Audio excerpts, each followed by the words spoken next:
বড় বড় সরপুঁটি মাছ বেগুন আলু দিয়ে ভেজে রান্না করলাম। হ্যালো এভরিওয়ান, আসসালামু আলাইকুম। আশা করি আপনারা ভালো আছেন, আমরাও ভালো আছি।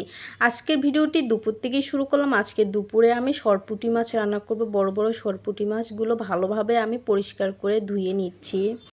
আজকে স্কুল থেকে আসার পর না আমার শরীরটা কেমন যেন লাগতেছিল। আসার পর আমি একটু ঘুমিয়ে পড়েছিলাম। এই যে ঘুম থেকে উঠে রান্নাবান্না শুরু করে দিয়েছি।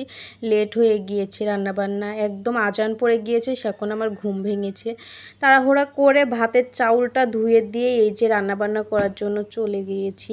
তরকারিগুলো কুটে নিয়েছি, বেগুন আর আলুগুলো। সেই জন্য আজকে বেশি কিছু রান্না করব না, যেহেতু দেরি করে রান্নাবান্না শুরু করেছি। মাছ আর সবজিগুলো ধুয়ে নেওয়ার পরে মাছটা আমি যেহেতু ভেজে রান্না করব, মাছের মধ্যে মরিচের গুঁড়া, লবণ, তারপরে হলুদের গুঁড়া এগুলো দিয়ে ভালোভাবে মাছটা কিন্তু মাখিয়ে নিতে হবে।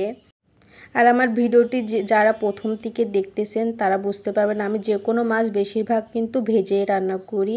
ভেজে ছাড়া আমি এমনিতে খুব কমই রান্না করি। মাছগুলো আমার হলুদের গুঁড়া, মরিচের গুঁড়া, লবণ দিয়ে মাখিয়ে নেওয়া হয়ে গিয়েছে। তেল গরম হয়ে গিয়েছে। তারপরে যে মাছগুলো এপাশ ওপাশ করে কিন্তু মাছগুলো আমি ভেজে নিয়েছি। মাছগুলো কিন্তু অলরেডি ভেজে নেওয়া হয়ে গিয়েছে, উঠিয়ে নিব এখন মাছগুলো কিন্তু আমি।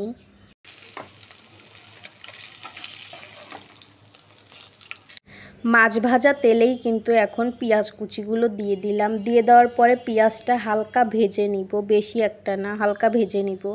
পেঁয়াজটা কিন্তু ভেজে নেওয়া হয়ে গিয়েছে, হালকা পেঁয়াজটা ভেজে নিয়েছি। আর আজকে হচ্ছে সরপুঁটি মাছটা আমি বেগুন আলু দিয়ে অন্যরকম করে একটু রান্না করব। প্রতিদিন তো একরকম করে রান্না করে খাই, আজকে অন্যরকম করে রান্না করে খাওয়ার চেষ্টা করতেছি আজকে আমি। আর হচ্ছে বেগুন আলুটা, তারপরে আলুটা কিন্তু আমি ভালোভাবে কিন্তু ভেজে নিয়েছি পেঁয়াজের সঙ্গে। ভেজে নেওয়ার পরে এখন আমি গুঁড়া মশলাগুলো অ্যাড করে দিব, সঙ্গে বাটা মশলাগুলোও কিন্তু দিয়ে দিব। প্রথমে তো দেখতেই পেলেন লবণ দিয়ে দিলাম টেস্ট অনুযায়ী। তারপরে হচ্ছে ধনিয়ার গুঁড়া, তারপরে মরিচের গুঁড়া, হলুদের গুঁড়া এগুলো দিয়ে কিছুক্ষণ নেড়েচেড়েই তারপরে আমি বাটা মশলাগুলো দিয়ে দিলাম। বাটা মশলা কিন্তু আমি 2 চামচ দিয়েছি। পেঁয়াজ, আদা, রসুন, জিরে বাটা দিয়ে দেওয়ার পরই এখন নেড়েচেড়ে কিন্তু ভালোভাবে মশলার সঙ্গে কিন্তু ভালো করে কষিয়ে নিতে হবে তরকারিটা। এই পর্যায়ে সামান্য আমি পানি দিয়ে দিব। এই পানিতেই কিন্তু বেগুন আর আলুটা কিন্তু সম্পূর্ণ কষিয়ে নিতে হবে। সবজিটা কিন্তু আমি অনেকক্ষণ সময় নিয়ে কিন্তু ভালো করে কষিয়ে নিয়েছি। এখন আমি পরিমাণ মতো ঝোলের পানি দিয়ে দিব। তরকারিতে ঝোলের পানি দিয়ে দেওয়ার পরে আমি কিন্তু বলক উঠিয়ে নিব তরকারিতে, তারপরে ভেজে রাখা মাছগুলো দিব। তরকারিতে বলক উঠে গিয়েছে, তারপরে যে ভেজে রাখা মাছগুলো সবগুলো মাছই কিন্তু আমি তরকারির মধ্যে দিয়ে দিলাম। মাছগুলো দিয়ে দেওয়ার পরে একটু নেড়েচেড়ে তারপরে হচ্ছে মাছটা রান্না করে নিব। রান্না হয়ে আসার আগে কিন্তু আমি জিরার গুঁড়া দিব, তারপর মাছের তরকারিটা নামিয়ে নিব।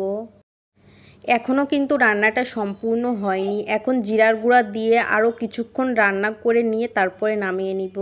আর সামান্য জাল দিয়ে নিব, জিরার গুঁড়া দিয়ে যেহেতু দিয়ে দিলাম এখন, আর একটু জাল দিয়ে নিয়ে তারপরে নামিয়ে নিব। পুঁটি মাছ দিয়ে কিন্তু তারপরে আমার বেগুন দিয়ে রান্না কিন্তু কমপ্লিট হয়ে যাবে।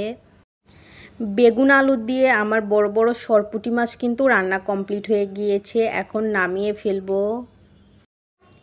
দুপুরে রান্নাবান্না কমপ্লিট করা হয়ে গিয়েছে, এখন দুপুরে খেতে বসবার। সকালে আমি বেগুন ভাজি করেছিলাম, ওইটা একটু বেঁচে গিয়েছিল সকালে, ওইটা দিয়ে এখন খাবো বেগুন ভাজি। আর হচ্ছে বেগুন আলু দিয়ে যে মাছ রান্না করেছি এগুলো দিয়ে আজকে দুপুরে খাওয়া দাওয়া। বেগুন ভাজি দিয়ে খাওয়া কমপ্লিট করে নেওয়ার পরই তারপরে মাছের তরকারি দিয়ে খাবো।